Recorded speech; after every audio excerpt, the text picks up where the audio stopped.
మన పండితులే కాదు అన్ని వర్గాలపైన ఇంగ్లీష్ ప్రభావం పెరిగిపోయింది. ఖచ్చితంగా ఇంగ్లీష్ ఉండాల్సింది, దాన్ని ఎవరం కాదనం. కానీ ఇవాళ రాజకీయ పార్టీలకు సంబంధించి రాజకీయ నాయకులకు సంబంధించి మాత్రం నేను ఒక విషయం చెప్తా.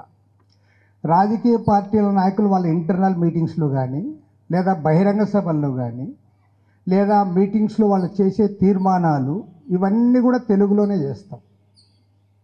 తెలుగులోనే, అది ఏ పార్టీ అయినా సరే, సిపిఐ కానీ సిపిఎం కానీ కాంగ్రెస్ కానీ లేదా బీజేపీ పార్టీ కానీ తెలుగుదేశం పార్టీ కానీ, ఇక్కడ లేరు వైఎస్ఆర్ కాంగ్రెస్ పార్టీ, వాళ్ళైనా సరే తెలుగులోనే తీర్మానాలన్నీ చేస్తారు, మాట్లాడేది అదే మాట్లాడతారు.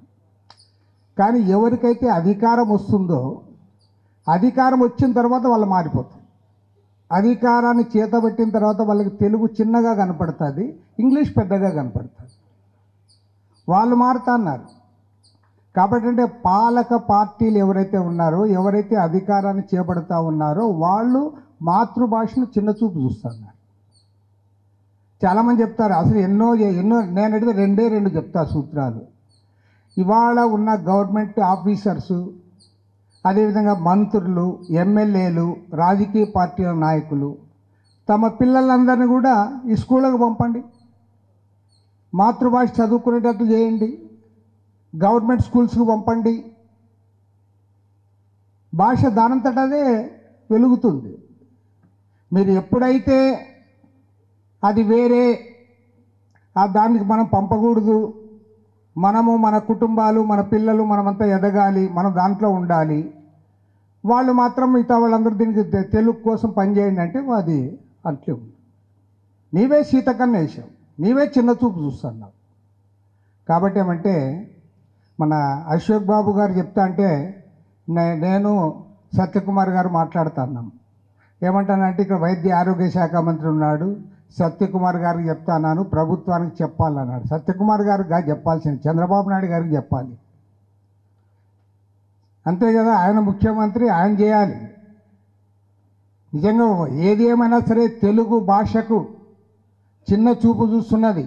గతంలో జగన్మోహన్ రెడ్డి అయితే అవుట్ రైట్ అనుకో, ఆయన బరి తెగించి చెప్పేశాడు, అంత ఇంగ్లీష్ మీడియం ఉండాలి, ఈ తెలుగు అనేది పనికి మాలిదని చెప్పాడు ఆయన. కాబట్టి ఏమంటే ప్రభుత్వాలు, రాజకీయ పార్టీలు మీరు ఏం పడదు, రాజకీయ పార్టీల వాళ్ళు అందరూ తెలుగులోనే మాట్లాడుతూ ఉన్నారు, వాళ్ళ ఇంటర్నల్ మీటింగ్స్లో తెలుగులో మాట్లాడతారు, ప్రజలకి కమ్యూనికేట్ చేయాలనేటప్పుడు తెలుగులోనే మాట్లాడతారు, దానికి ఏమి ఇబ్బంది లేదు. ఈవెన్ వాళ్ళ ఇంటర్నల్గా రాసేది ఏదైనా ఉంటే కూడా తెలుగులోనే రాసుకుంటారు, అంతవరకు ఓకే. కానీ రాబోయే తరాన్ని, ఆ తరంలో ఎట్లుండాలనే దానిపైనే కాంట్రడిక్షన్ ఉంది. వారేమంటారు, మనం ప్రపంచంతో పోటీ పడాలి, ప్రపంచంతో పోటీ పడాలన్నప్పుడు ఈ తెలుగు పనికి రాదు అని చెప్తున్నారు. పనికి రాదని డైరెక్ట్గా చెప్తా అన్నారు వాళ్ళు.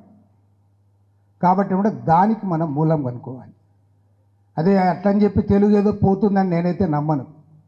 ప్రపంచంలో 15 కోట్ల మంది తెలుగు మాట్లాడే భాష ఉన్నవాళ్ళు కాదు.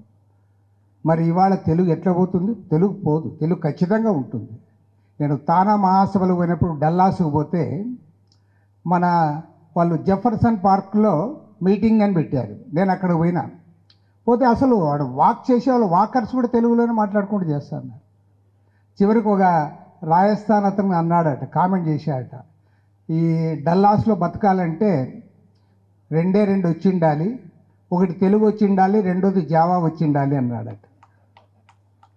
కాబట్టి తెలుగు భాష మృత భాష కాదు, తెలుగు భాష ఖచ్చితంగా ఉంటుంది. ప్రపంచంలో 15 కోట్ల మంది ప్రజలు మాట్లాడే భాష ఖచ్చితంగా సర్వైవ్ అవుతుంది. కానీ వాళ్ళ ప్రభుత్వాలు, అధికారులు, రాజకీయ నాయకులు, ప్రత్యేకించి అధికార పార్టీలు, వాళ్ళ ఆలోచన విధానంలో మార్పు రావాలి. మీరు ఇంగ్లీష్ నేర్పండి, ఖచ్చితంగా నేర్వాల్సిందే, ఎందుకంటే ప్రపంచంలో మనం ఎదగాలి. కానీ కంపల్సరీగా, ఎందుకంటే ఇవాళ మనం తమిళనాడు గురించి చెప్తా ఉన్నాం, ఏం తమిళనాడు వాళ్ళు ప్రపంచంలో ఎదగడం లేదా? మరి వాళ్ళ భాషను వాళ్ళు ఎంత ప్రాధాన్యత ఇస్తూ ఉన్నారు. మన పక్కనే ఉన్న కర్ణాటక వారు కూడా ఎంతో ప్రాధాన్యత ఇస్తూ ఉన్నారు. మరి మనం ఎందుకు ఫాలో కాకూడదు? కాబట్టి ఏమంటే అవునన్నా కాదన్నా భాషకు ఉండే ప్రాధాన్యత ఖచ్చితంగా ఉంటుంది. భాషా ప్రయుక్త రాష్ట్రాలు వచ్చాయంటే భాష ప్రధానమైన కారణం.